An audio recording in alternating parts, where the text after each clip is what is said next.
Hey there, Woo Crew. It's Cassidy here to let you know that I'm going to be appearing at the Inspired Events and Adventures Psychic and Vendor Fair in Danville, California, this coming Saturday, October 22nd from 11 to 4 p.m. I'll just be sitting there, and I'd love to meet with any of you. You can come and meet me, chat with me, ask any questions you might have for the podcast. I will be recording those questions to be asked on a future podcast. Katie won't be there because, she's on the other coast, but I will be, and I'd love to meet you. If you want more information, your best bet is to go to meetup.com and then search for Psychic and Vendor Fair in Danville, California. Hope to see you there. Welcome to that spiritual, actual, factual answers to questions you're asking. You find them inside you, recite you, reciting the records of cash. We laughing, we drafting, the passion through various. Time for that comedy, dramedy, all of the fanciest, catchiest acronyms. Listeners, listen, we traveling. Conscious is always unraveling. The reading you're having is mapping you back to your natural habitat. Abracadabra, it's magicless, passionate. To top it off, the host, all the classiest. Now, what were you asking for? All of the answers, what? All the answers.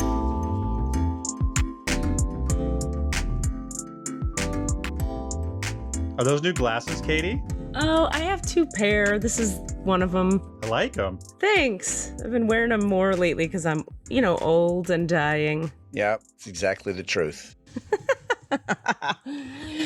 We're all in the process of dying. That's what living is. Yeah, it's real. Get busy living or get busy dying. That was pretty good. That sounded like him, whose name all of a sudden I forgot. I know. I can't remember who him is. It's from Shawshank. the Shawshank, Timothy Chalamet.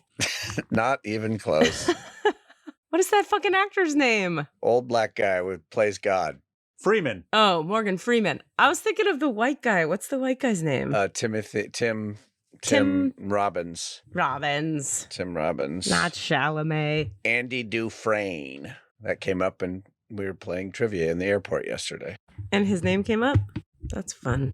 Or as I called him, because I was a terrible reader, the first time I read that in junior high, I called him Andy Dufresne. Of course. Which is funny because they also have a joke about, oh my God, there's a book by a guy named Alexander Dumbass in here. Here we are, face to face, a couple of silver spoons. Is that what that is? Here we are, face to face. I don't know. I think that's it. Do we have a guest? We do. She'll be here in about a half an hour. Okay, great. Okay, because I got to leave at 4:30. Oh. Can she hop on sooner, maybe? Or is she busy? Wait, what's 4:30 for you? In 1 hour. You only have 1 hour to record. Yeah, I'll tell her to come on sooner. Yeah. I mean, we could, it's that, or I have to cut my 5 o'clock appointment. I had a very weird, this is the thing I do want to talk about, so I'll wait. Basically, last night I was wide the fuck awake till 5 a.m. Nothing worked. I was like meditating, tapping, watching TV, not watching TV, masturbating, not masturbating. Trying it all. Yeah, you got to go through you got to run through the different systems. And nothing worked. It was just, and I was aware that I was just like, nope, ping, wide awake. And I had a really crazy experience, surprise, surprise, where a storm started to roll through. Okay, I have to back up a little. So have I talked to you guys about the 218s and the 305s? I got hose. I don't know what that means. I got hose in different area codes. Area codes. Nope. Wait a minute. Real quick. Do we have Desmond here because of reasons, or are we just lucky? We're just lucky. Oh, okay. We're not trying to interview Desmond right now? No. Okay. I just wanted to get on. No, because we have a guest, but otherwise we could. But yeah. Okay, so when I moved so 4 months before I started to move here, I started to see the 3 numbers 218 all the time. I almost rented a couple different apartments, both of which had 218 as their address. And I was like, this is weird. And then I just started to see it all the time. You know how I talk about seeing the 111s and the 333s, and they mean different things according to blah, blah, blah. Well, the 218 was weirding me out because it wasn't 3 numbers and I didn't know what to make of it. And so at first I was looking at them as separate numbers and what might their relationship be. And I was like, well, I know what the 1 is and what the 2 is and what the 8 is. So together that, and I'm just sort of doing that with it. Then, but I'm asking questions, talking to the universe about it, and I don't have an answer. And then all of a sudden I start to see the 305s, and immediately, all the time. And when I say I see them, I don't mean like one or two here and there. I mean like it's relentless and over the top in a way that's sort of like, okay, I hear you. What? So the 305s start to show up. And 305 was very obvious to me. That is the area code of Miami, Florida, where I was born. And I was like, okay, so Miami, got it. Hometown, childhood, what? What? All the time. I moved down to Jacksonville. And then what started to happen was the 218s would show up at very specific moments where something very distinct was happening about various things. I don't have this completely figured out, but what did hit me and that I was like a ton of bricks in a way that I thought, how did I miss that? Is 218 is my birth date. And so I had been seeing my own birth date, February 18, in 305 area code for 4 months before I moved here. Now I've been here 3 or 4 months and I've seen it constantly. But since I got down here, it's mostly just the 218s. But it's the 218s at exact big moments of big importantness, like something profound is happening. And right before it happens, the 218, it's 218, or the road sign is 218, I know this has something to do with the date of my birth, and in fact, the moment of my birth. And I'm going to say some words about what I think some of this is. In human design, they talk about the moment that you're born. This is why your birth date and time is so important. The moment that you're born, your body leaves this sheath of safety, aka the womb, and enters this world. And it enters the world into a soup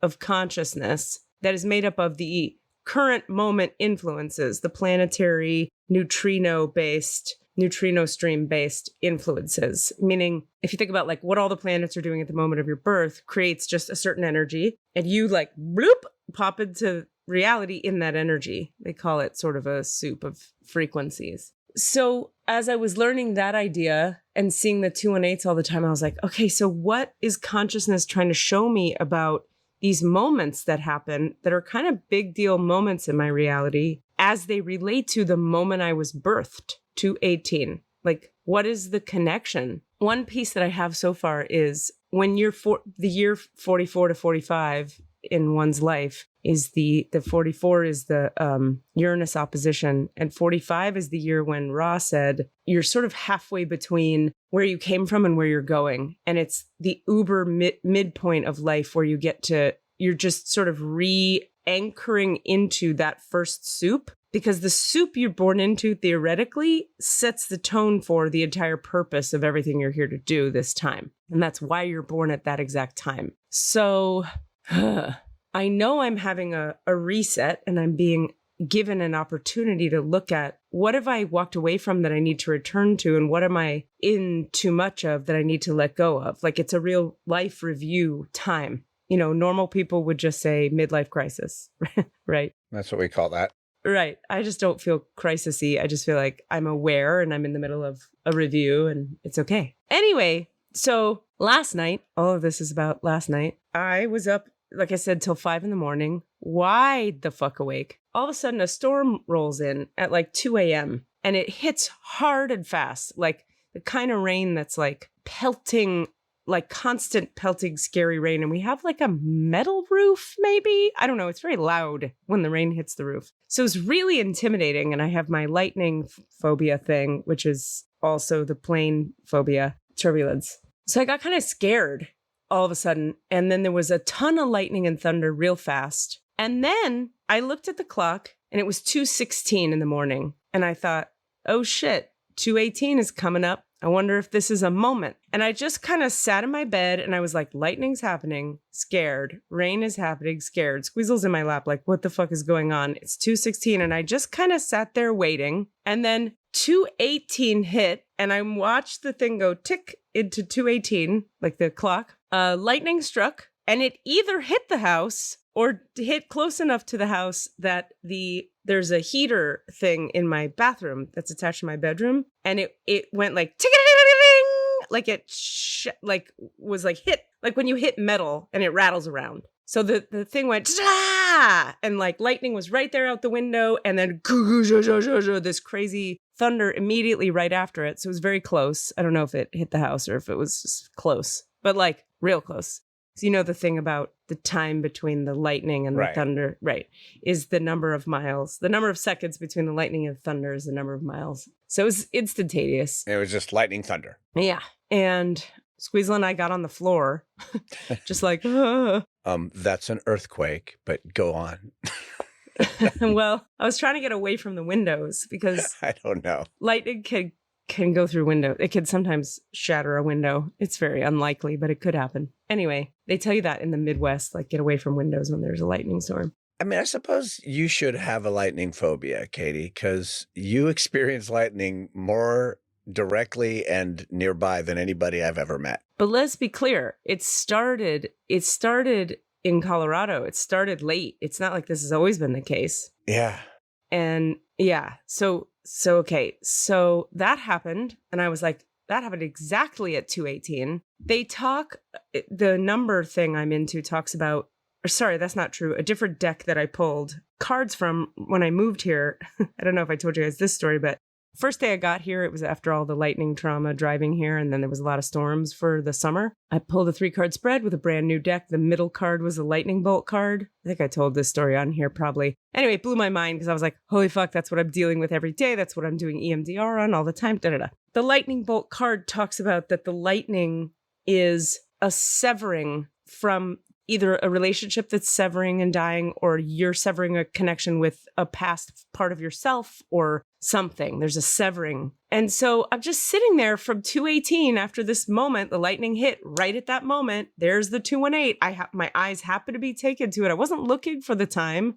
I just happened to look at it, and there it was. And there's a lot of severing going on, that's for sure, in my reality. But I don't have it solved, and it would be probably cool to go into the records and see if I could hear some more about this. But that happened last night, and it was pretty miraculous because then I was wide awake until 5 a.m., kind of going like, well, what is that? And I go, is it returning me to the soup into which I was born? Yes. Am I severing from the past something? Yes. Is this the second half of life? Yes. Is there anything I need to do to like step more fully into this? No. Are you just showing me what's happening? Yes. Is there another message in it? No.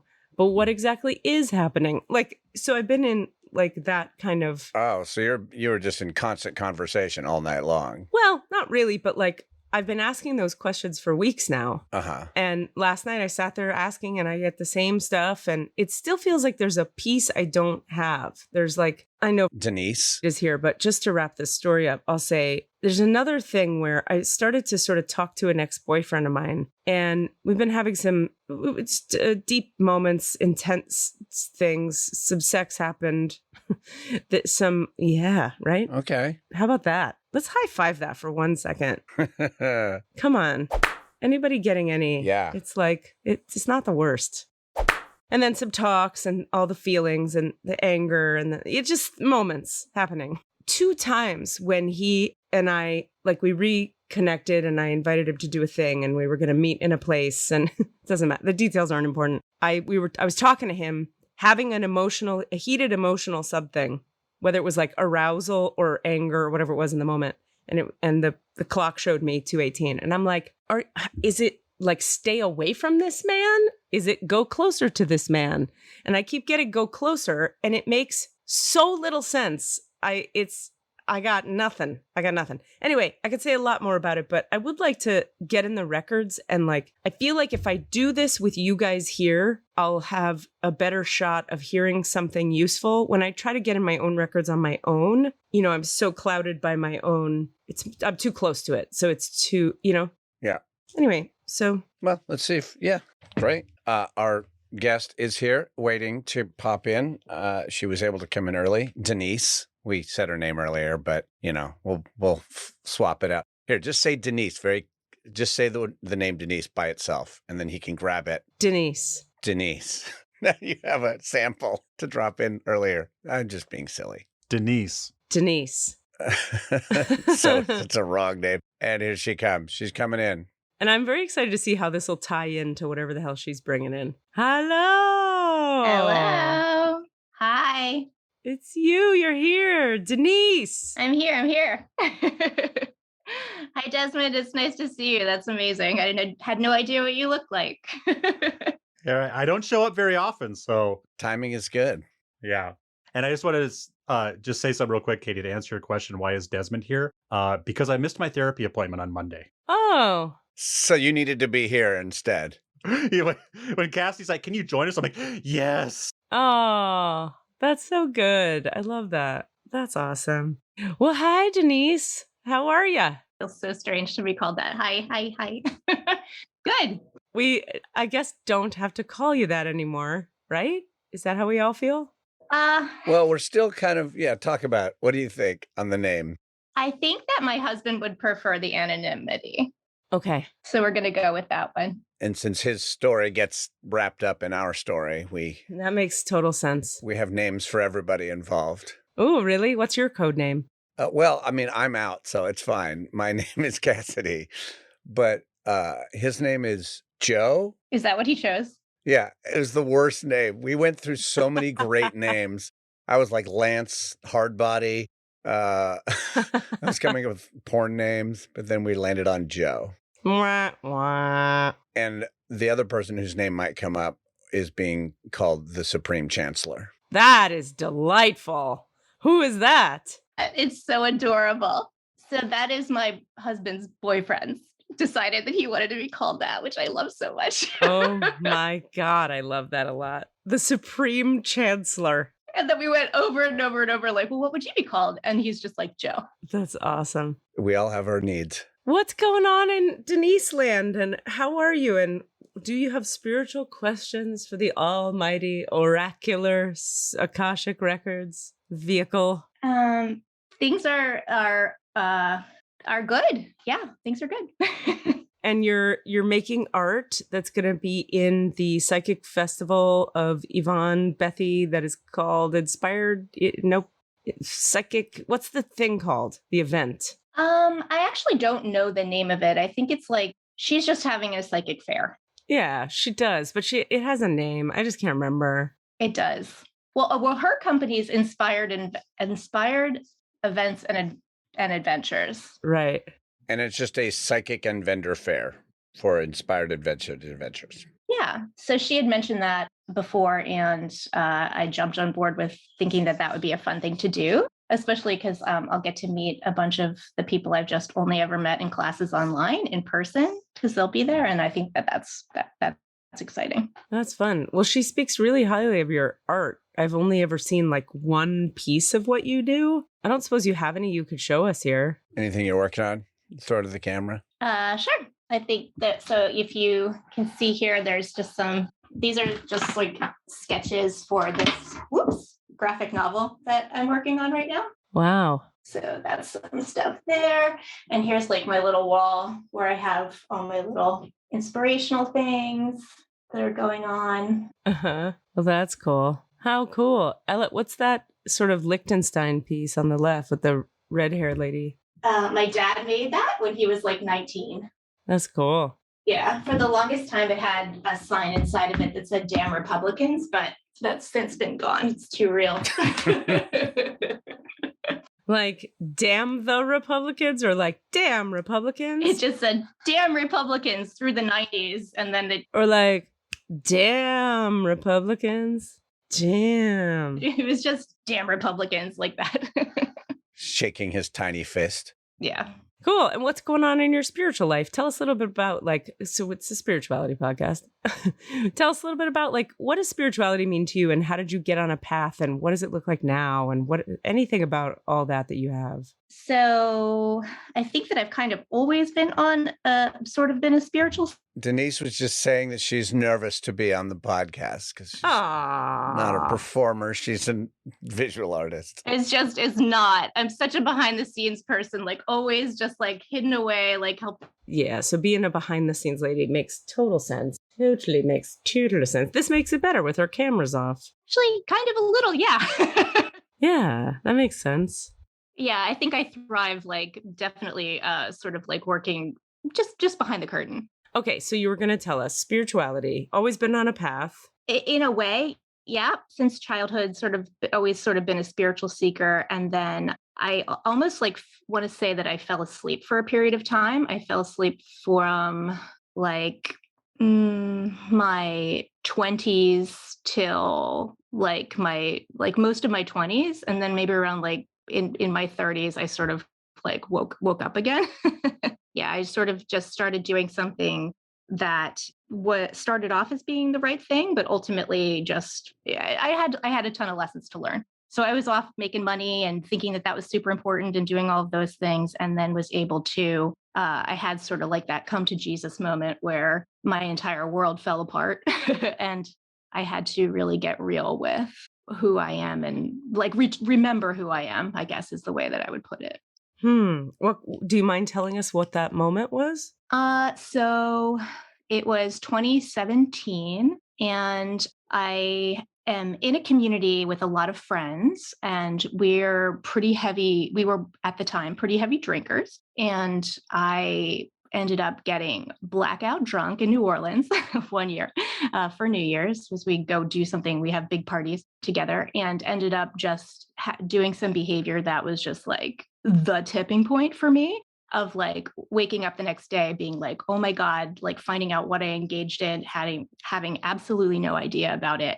And it was just like, okay, I need to reassess my relationship with alcohol. So that sort of went out the window. Yeah. And reassess my relationship with all sorts of things. Like I quit smoking or using nicotine lozenges, like all sorts of the things that had been around me just started falling away. And the more that those things fell away, the more little things sort of came into my understanding where I would have, like, I started seeing angel numbers all the time. I'm like, well, what the fuck is this? And then to find out what they are. So like little things started coming in, and it was like just started waking up more and more. And then the pandemic hit, and that is when things really kicked into high gear because I had not known how to leave my job, which I'd been at for nearly 16 years.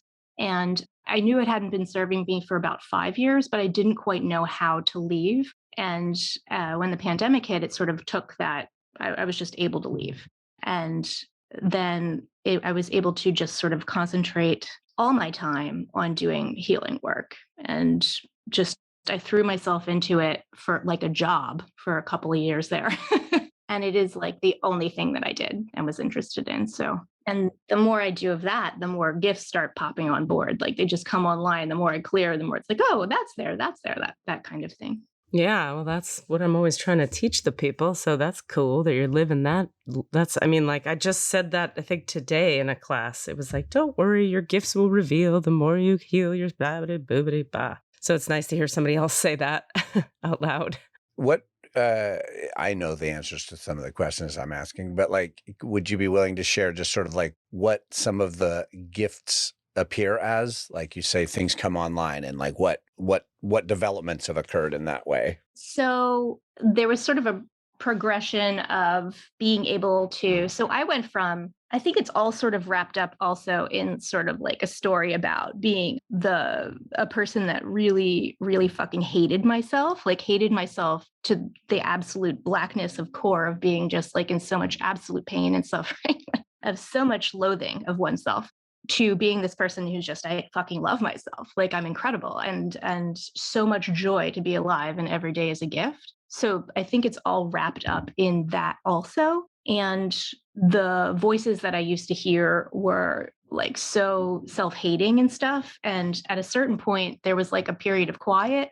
And then after that, it sort of came online as being able to hear guidance and hear, I guess, maybe my higher self, or I'm not sure who, but like hearing something that is outside of myself and just checking in. And I'm super supported, super guided, super taken care of. And also I used to just feel like I was being attacked all the time physically. And then I was able to get to the point where, again, it quieted out. And now I understand. And Katie, you really helped me with this. Like, what's mine?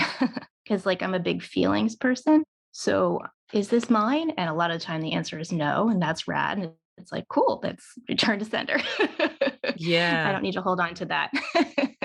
That's awesome. Yeah. So some of the gifts is just sort of like knowing when I was able to sort of disconnect from during the healing journey a few years ago, like, and now, but when it really started to happen was when I really got in touch with what do I feel like. So like cutting all the cords of all the people that have been attached to me or that I had been accidentally giving energy to, or just I had a whole was carrying a lot of people around with me. So cutting all that cords and like just getting down to back to who I am and feeling what I feel like. Now I can keep this pretty clean and running smoothly because I didn't even, that's what I mean when I said earlier about remembering who I was. Like, I don't think that I knew for a long time. Yeah, I feel that way too.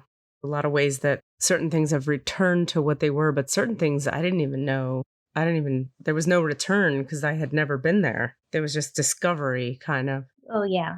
Yeah. There's a return in a way that I feel like maybe it wasn't in this life, but it feels like peaceful in a way that maybe I hadn't known it this time around, but a peace that made sense, like a returning to that. That makes total sense. Yeah. Cool. All right. And then so like what kind of role does it, like how do you relate to the spiritual world in your day-to-day life now? Like how does that show up for you? What does that mean to you?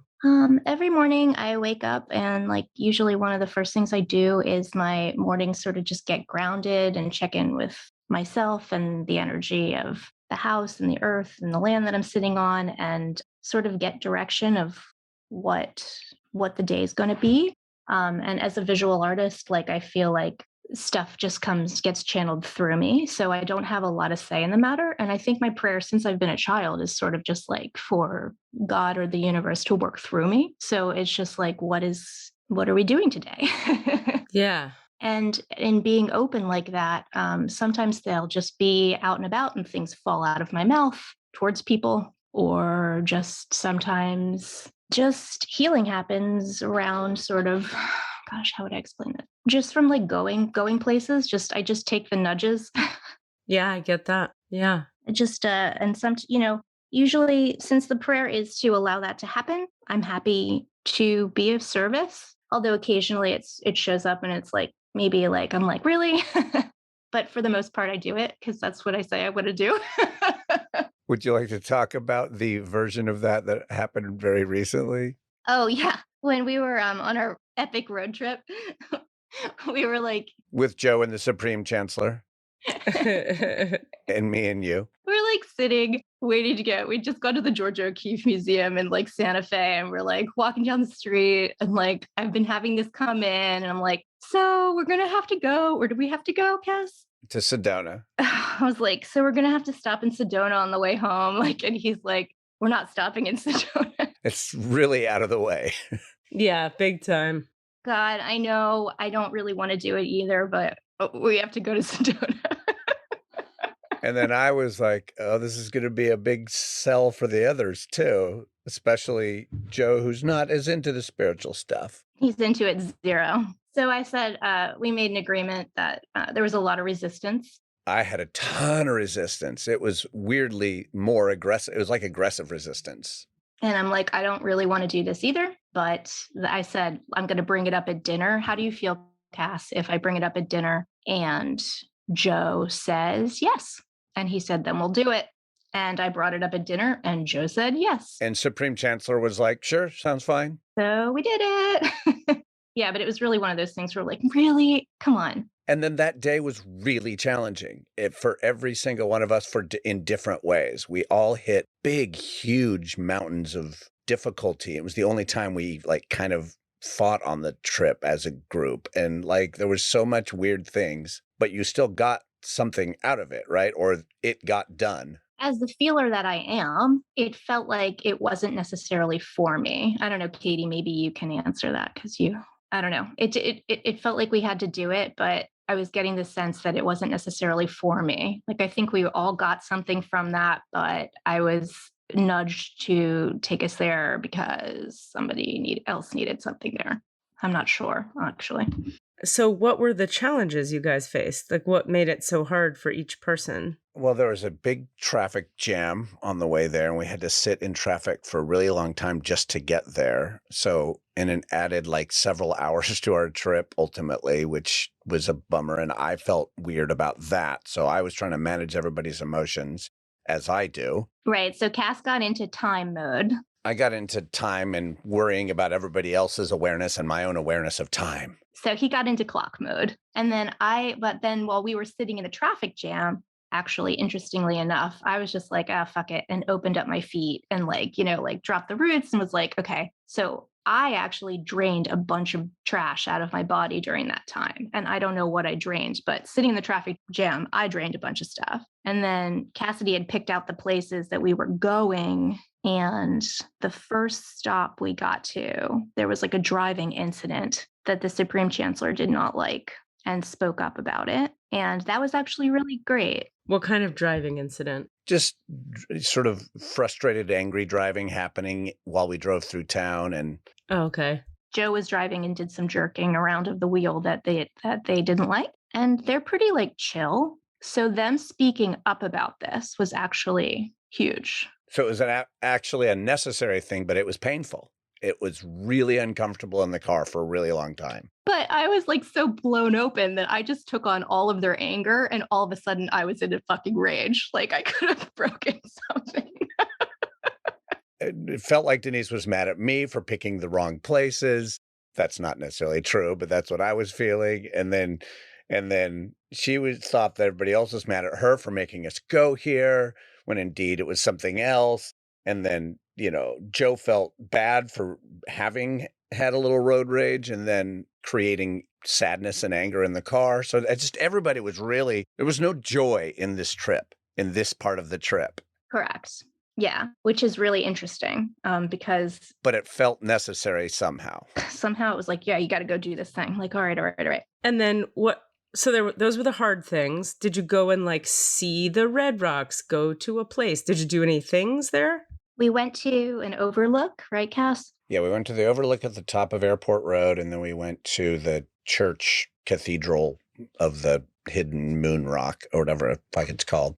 Uh-huh. Which is like an actual Catholic church. Yeah. Sort of wedged into the Red Rocks, looking like a butt plug between two cheeks. Okay. This isn't a place I would have necessarily chosen to go. I didn't know about it. I didn't know about the vortexes. I didn't know anything about it before I got the thing in my head, oh, do this. I didn't know anything about it. And then looking it up online, I was like, oh, shit. Yeah. Did you go to any of the vortexes? I mean, technically, those are two of the vortexes, and I picked them because they weren't 3-hour hikes to get there. And so I was just like, I tried to pick ones that we could drive to, but they weren't the best ones. Okay. I don't know if that's true, though, honestly. Like, I kind of was getting, again, Katie, maybe but I don't know. It was kind of like just going, honestly, just driving through Sedona. I felt like, I'm like, is this it? Like when we were leaving, it was like, it is done. Yeah. Well, Sedona itself is just like a vortex of vortexes. So I'm sure you got whatever you needed just by being there. It's profound. But I think that speaks to the idea of it's not always fun. Oh, yeah. It's not always like a heightened experience. It's not always like, I have brought the light to the people and yay, joy, flowing fountains of flowers. I guess it's interesting because for me, I always have a thing where, I don't know, where I go, if I'm going on some kind of journey and I'm guided to go there, for me, I want to know what it was about and why. Like, I'd like to understand it. I don't want to just be willy-nilly bandied about, so like, the Colorado thing, I understand now. The New York time, I understand. I'm dropping into some understanding about this here. Yeah, I have that. I like to know what was this about? Why were we here? What were we to take from this? I love that so much about you. Like, I love hearing your stories. I love that. Well, thanks. But do you have that same need to know, Denise? I don't. I don't need to know. I feel like I don't. That's cool. That's interesting. I'm just sort of like, I'll show up and do the thing. I definitely feel like super supported, and everything around me is, helping me do whatever I'll do, but I don't need to know. It would be nice to know. That would be cool, but it isn't necessary. Yeah, fair. That makes sense. I feel like, let's get in the records. What do you think about that? Sure. Oh, do you want to? We don't have to. Yeah, I'd love to. I mean, let's ask this question. It would be fun to find out what we were each got in Sedona. Yeah, that feels like that would be cool. I kind of want to get in Cassidy's records, Denise records, and mine, and ask a few things around if you guys are down with that. Sure. Okay, Cass, do you want to? I Yeah. can't tell if you actually want to, Denise, or are you just, do you want to? We don't have to. Does it feel like pressure? Oh, that's a yes. That's a hell yes. Okay, cool. Me too. I can't see your face, so I'm not. I can't. You know what I mean? See, like talking without face, but there's a camera is a little. I'm back. There's my face. There's your face. That's all right. I'll turn it off and listen. Yeah, just so we get a good connection. All right, cool. So, all right, what is? I mean, you can probably say her name to get into the prayers, and then we'll just edit it all around it. Okay. Sorry about that, guys. It seems really silly. No, that's fine. It makes total sense. Okay, so I'm going to say her name now, Desmond. This is an editing point. What's your full legal name again? Denise! Cassidy Jamal Brown. All right, so I'm going to drop us in. Let's do it. Get in.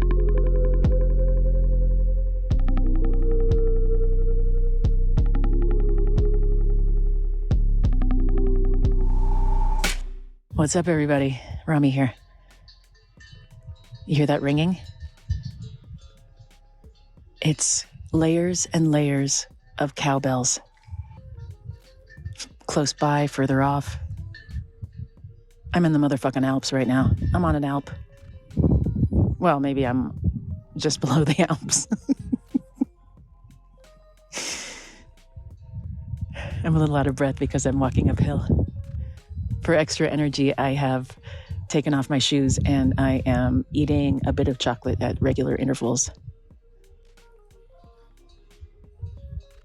Oh, I also just picked an apple off a tree on the side of the road, a tree that looked straight up like a fairy tale apple tree. And the apple was good, super tangy. Okay, that's it. Enjoy the bells. Rami's rules.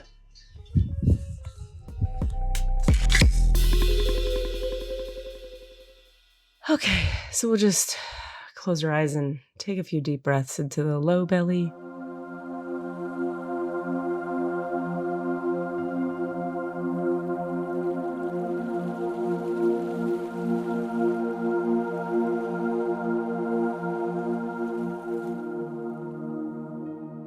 And as we breathe into the low belly, we just anchor our energetic awareness into the felt sense in the second chakra, the low belly, the pelvic floor, the creativity, the sexuality, the emotions. Bringing our attention to the second chakra there, the low belly area. And as we breathe in there, we just allow that area to fill with air as we inhale. And flatten and release air as we exhale. And we'll feel our feet flat on the ground.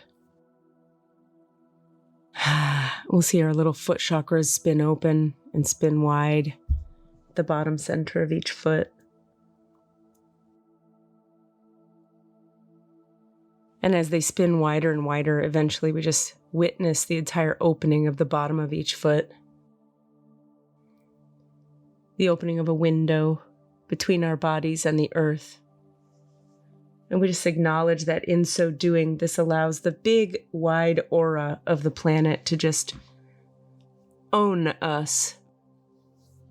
It's like we dissolve, our bodies and our auras dissolve into the auric field of the earth, unifying our consciousness with hers. And we'll watch 500 tree roots of light extend through the open window of each foot.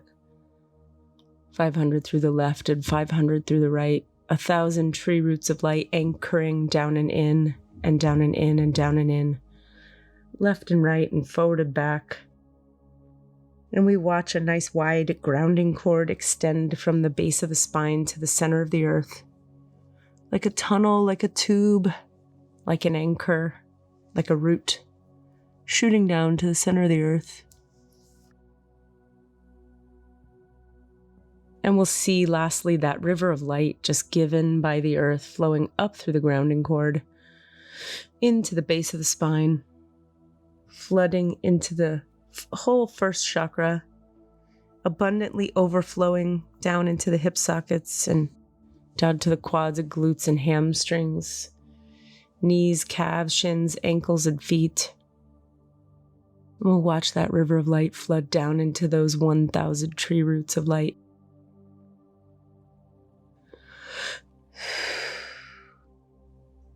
And as we drop fully into this tripod grounding connection with the earth and her conscious awareness, we do acknowledge the forces of light, asking for guidance, direction, and courage to know the truth as it is revealed for our highest good and the highest good of everyone connected to us. Holy Spirit of God, protect me, please, from all forms of self-centeredness. Direct my attention to the work at hand. Help me to know Cassidy Jamal Brown and myself in the light of the Akashic Records. Help me to Cassidy Jamal Brown and myself through the eyes of the Lords of the Records, and enable me to share the wisdom and compassion that the masters, teachers, and loved ones of Cassidy Jamal Brown and myself have for all three of us.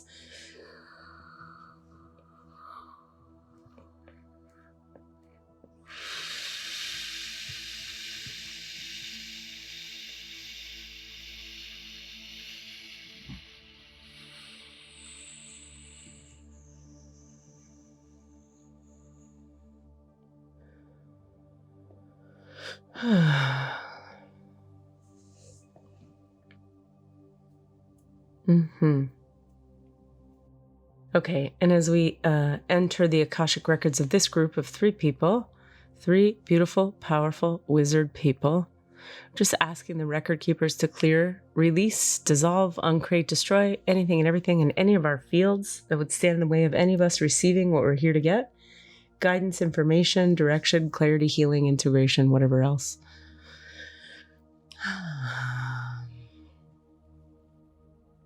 Okay, so we're looking at this trip to Sedona. And so, is there any information from the record keepers about what we could glean from the purpose of that journey for each of them, for each of the folks that were on that trip? Okay, so it's just trickling in, so I'll just start.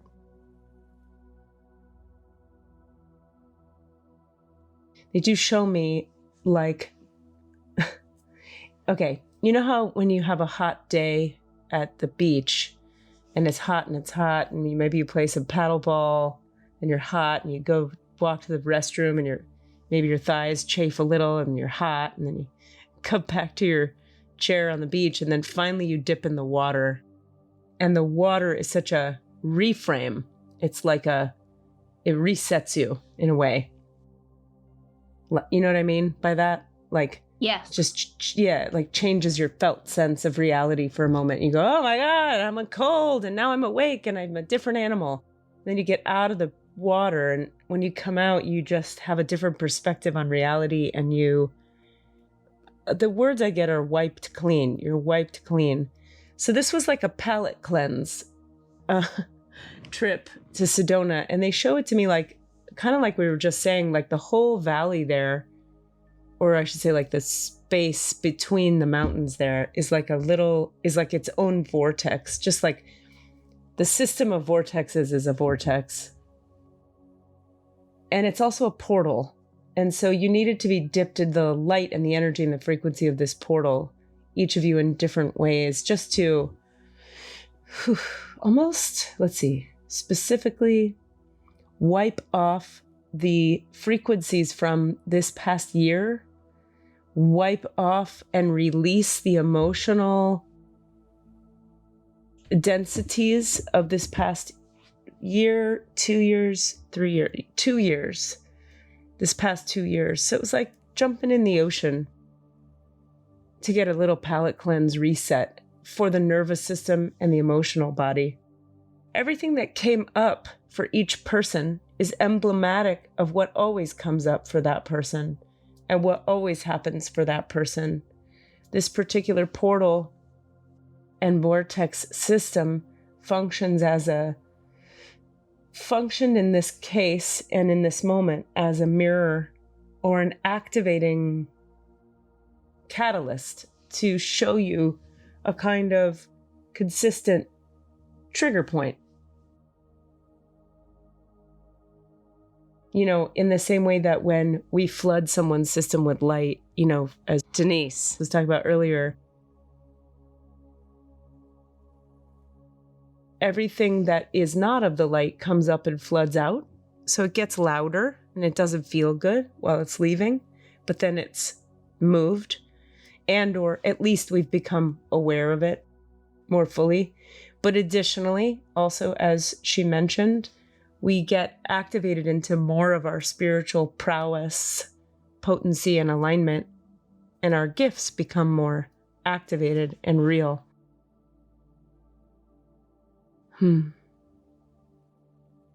Okay, there's more info here. So Cassidy, they're offering a sense of like the gift of neutrality, the experience of peace that neutrality brings.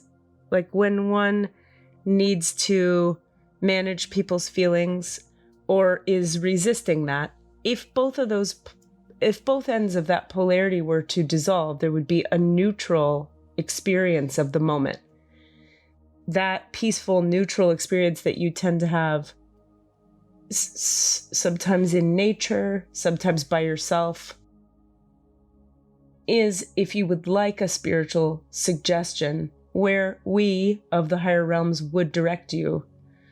That is the direction of your spiritual work for yourself, is finding an equanimous neutrality. So everything that came up was to show you what comes up that keeps you out of that neutrality. Does that make sense or resonate in any way? I mean, yes. I'm not sure how to do that, but that's absolutely what I notice my struggle being a lot of the time, and where my pain gets created. Right. So they do bring me back to the I want, I feel, I need, I like, I hate, I wish, etc. would be a great practice, in particular late at night as you're crashing before you sleep. Yeah. It's like, you lose ego density or ego consistency at that time of day. And it could be a great time to access the emotional body. Denise, remind me, I can't remember, do you have an open solar plexus in your human design? I have open throat, G-center, and sacral. And everything else is defined? Yes. Okay, cool. Okay, and Cassidy, do you have open solar plexus? I forget. I'm trying to remember. Where the hell is my? I was trying to pull up my human design, but Okay. Well, anyway, it's okay. Cool. So, okay.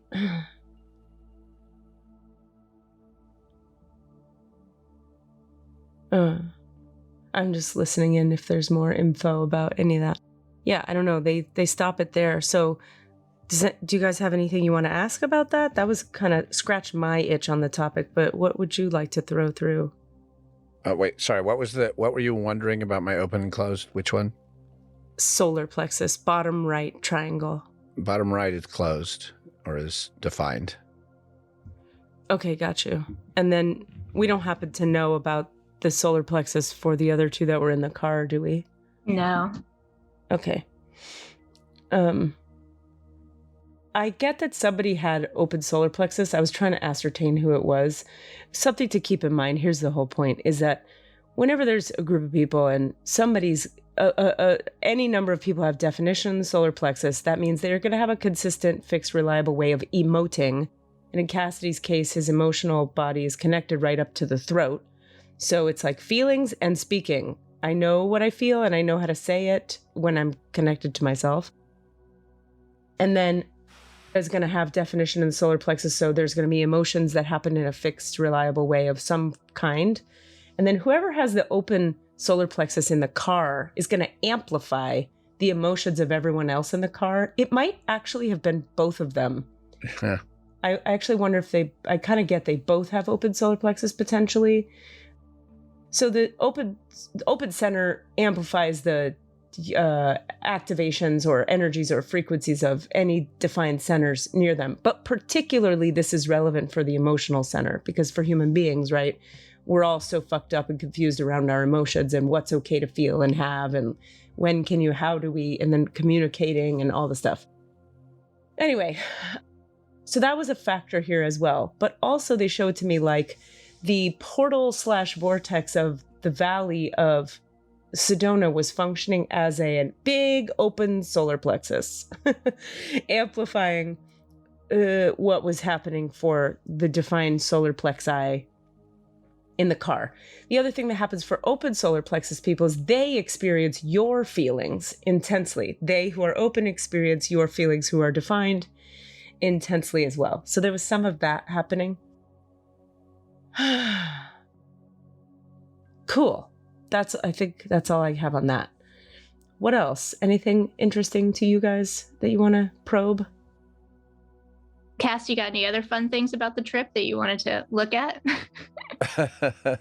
No, I don't think necessarily the trip itself. You know, there was a theme of disappointment that ran through it for a little while, but we kind of overcame that, I feel like. But there was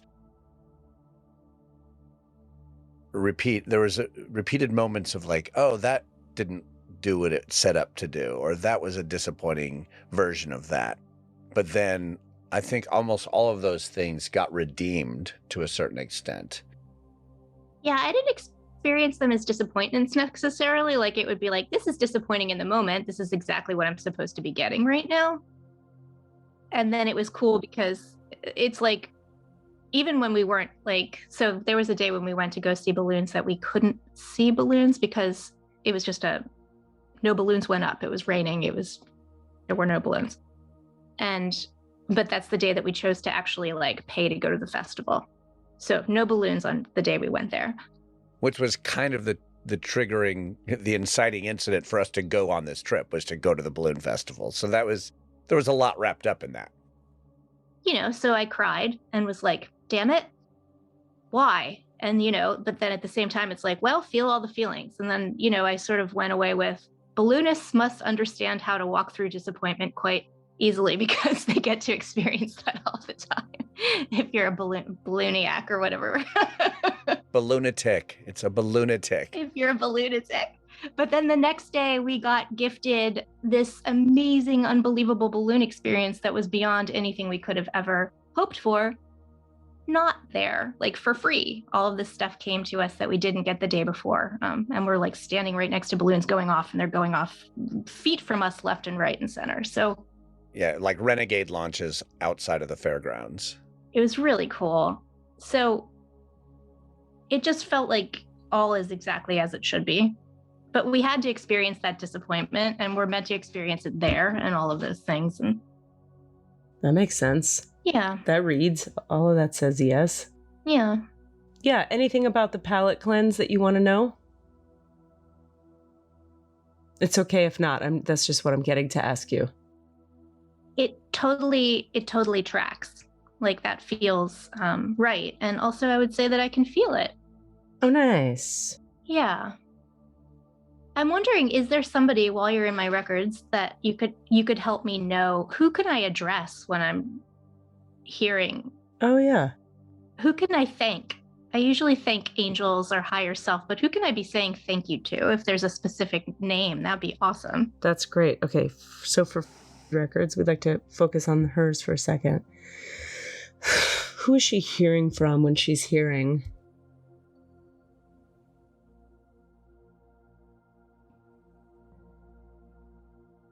Okay, well, consciousness itself And as I ask, so angels, guides, teammates, her higher self, God, the divine consciousness. So yeah, that's pretty cool, because we would say that consciousness is the seat of everything. What else is there but consciousness itself? So you're having conscious awareness when you're being guided and led in that way, as opposed to, we could say conditioned guidance or awareness, or limited lower frequency guidance and awareness through the emotional body. You're getting conscious awareness. Like, are there beings communicating with her? No. Angels, beings of light, Akashic record, anything else? Angel, teammates, guide? Nope. I did not expect that, to be honest with you. That's really cool, actually, because like I always am seeking, like I have like a whole laundry list of thanks that I give, and that's actually really, that's pretty cool. You just saved her time. That's Yeah. And you know how important time is to me, so.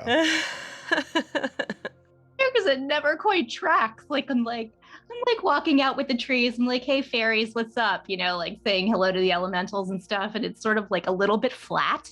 So but then I'm like, who am I hearing? Like, who am I hearing for? So when I'm quote unquote talking to trees, am I talking to consciousness? Yeah. So in nature, consciousness, you could say like nature is awake. Human beings are sometimes awake, sometimes not. Sometimes we're unconscious, sometimes we're conscious, but nature is 100% of the time conscious. So when you step into the energetic field of nature, the trees, the flowers, you're sitting in a soup, as we were talking about earlier before you hopped on today, a soup of conscious awareness. That's why nature feels so good to everyone. Well, to people who can perceive it. Oh, wow, Katie, thank you so much. This is a really cool, this is such a gift today. Wow. Oh, good. Yay. That's what Thank we you. want. Oh my God. That's really, really fucking rad. Oh, I'm so glad to hear that. Well, Denise has a really direct line to different things, plants and trees. I learned that early in our relationship one time when I just mindlessly ripped a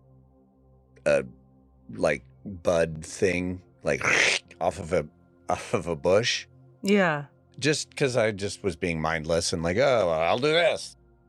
And she actually reacted in shock, recoiled in a bit of horror, I would call it.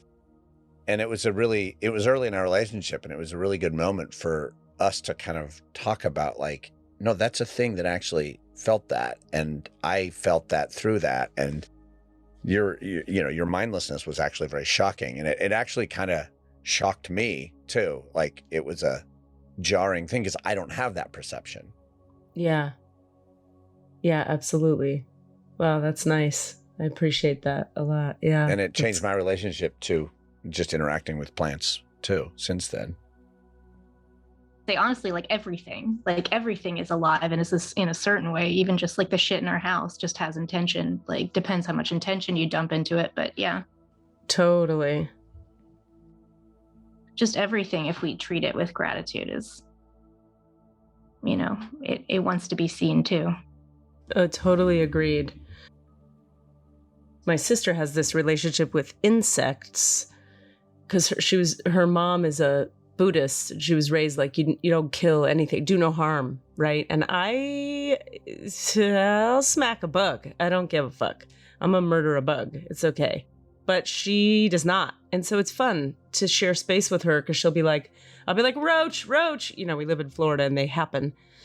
You could live in a mansion in Florida and sometimes there's a roach outside and you have to deal with it. And she just puts a little cup over it and takes it in a thing and puts it in the woods. And I'm like, that's nice. And so I've been adopting that a bit because she's made me more present to the moment of why murder a thing? Why? Because you're afraid and it makes you feel strong? Why? Even if it's a thing that I perceive as gross, quote, quote, move it over there then. That's fine. It's nice.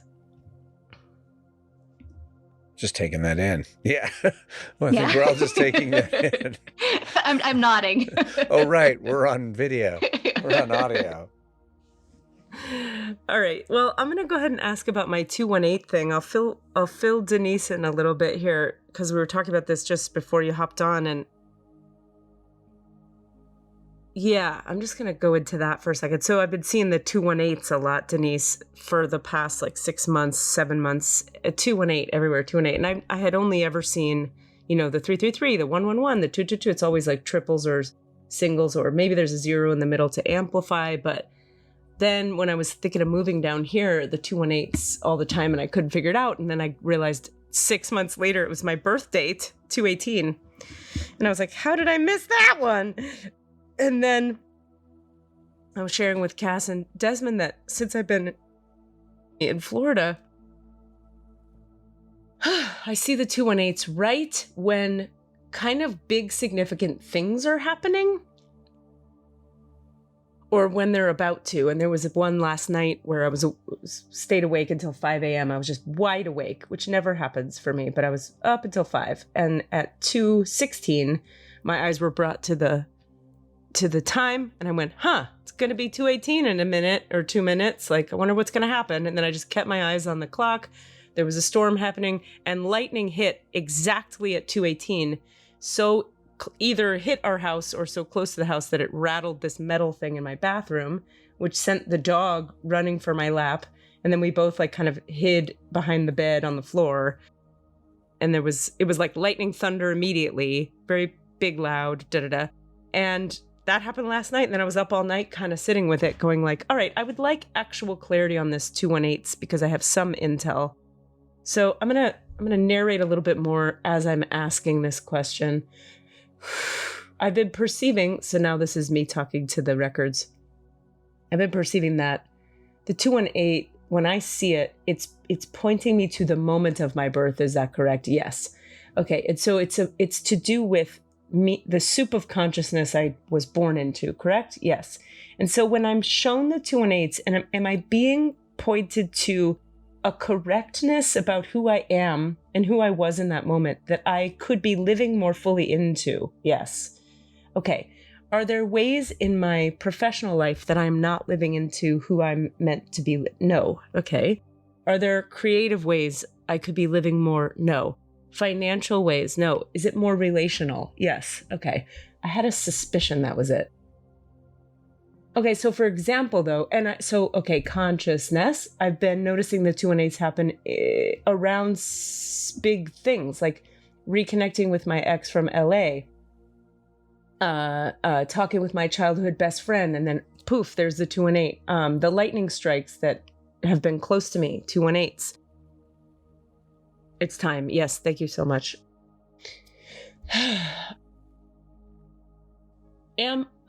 So am I correct when I perceive that these moments matter and have something to do with that, with the birth moment? Yes. Can you help me please understand the specific takeaway? Like what matters about them? Are these all moments and energies that are anchoring me into my true self? Yes. Okay. So, now there's a lot of information coming. I might go 5 more minutes. Is that okay with you guys? Great for me. Sure. Okay, great. There was a way we had to protect you from your own pain and the trauma you carried and the torment of the past by lifting you into the spiritual realms for a lot of years of your life. You've spent so much time elevated sort of beyond this dimensional plane.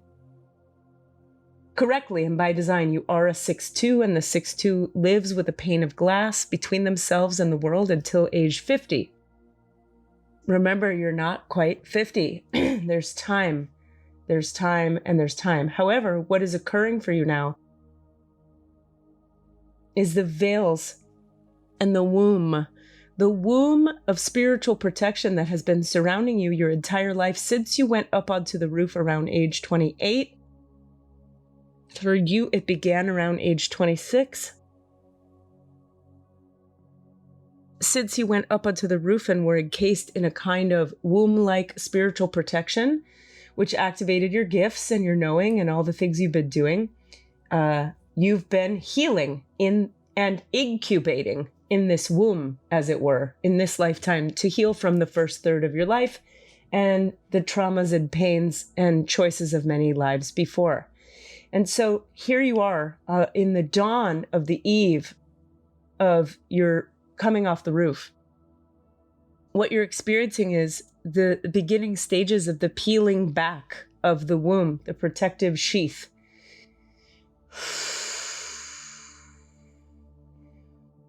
Part of what you can expect when you leave the womb entirely and come off the roof is a kind of, you will experience it as a very human experience of being alive. And you're noticing this already, where you're like, oh, I'm angry a lot, and oh, I'm sad, and then I feel better, and then I'm happy, and then up and down, and you're very present to your emotional journey here in this Florida location, where we put you there, we encouraged you to move there so that you could have the practice of re-entering the three-dimensional experience that non-6'2" human forms experience, so that when you come off the roof, you're prepared. It's like we dunk you in the water to get you ready to spit you into the ocean.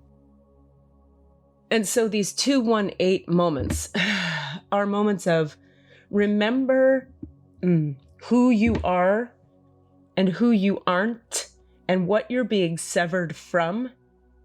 It's all been burned out of you. And the last thing that needs to be dissolved away is the protective sheath of the spiritual realm, which is to say you are meant to descend out of the womb into the full embodiment of human experience and to live your design in an active, present, not protective, sheathy way.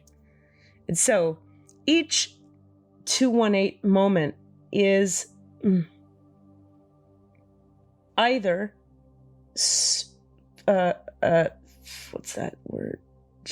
Ushering you into a more embodied experience, or it's showing you a relational dynamic that can bring you into a more embodied experience, or it's teaching you about who you are in your design, all the way down here in the 3D body, in this dense reality from which you've had a certain amount of removal this entire time since age 26, 27, 28.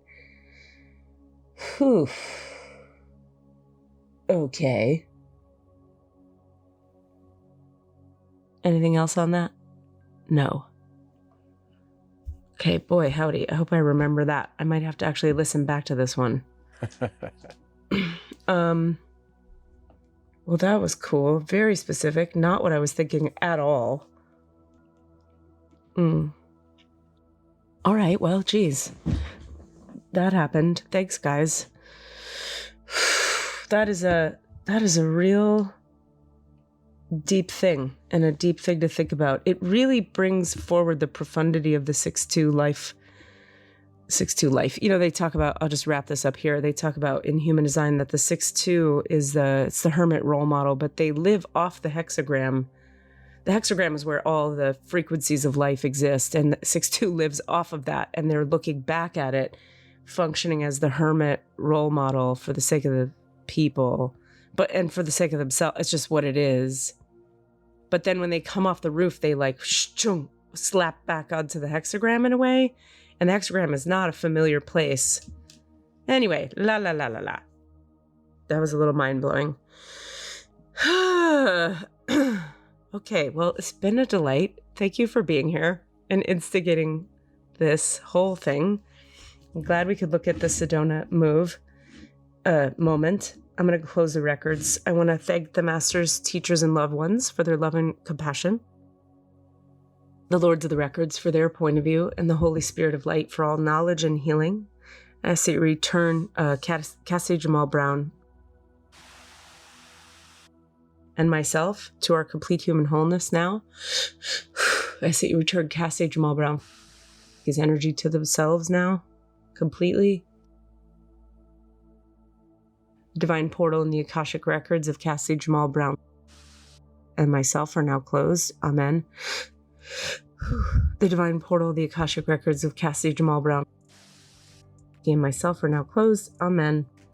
The divine portal and the Akashic records of Cassidy Jamal Brown and myself are now closed. Amen, amen, amen. Shadawan Layla, Halala, Shadawan Muhammad Abdu Rasulullah, making sure I have your name right. I did it.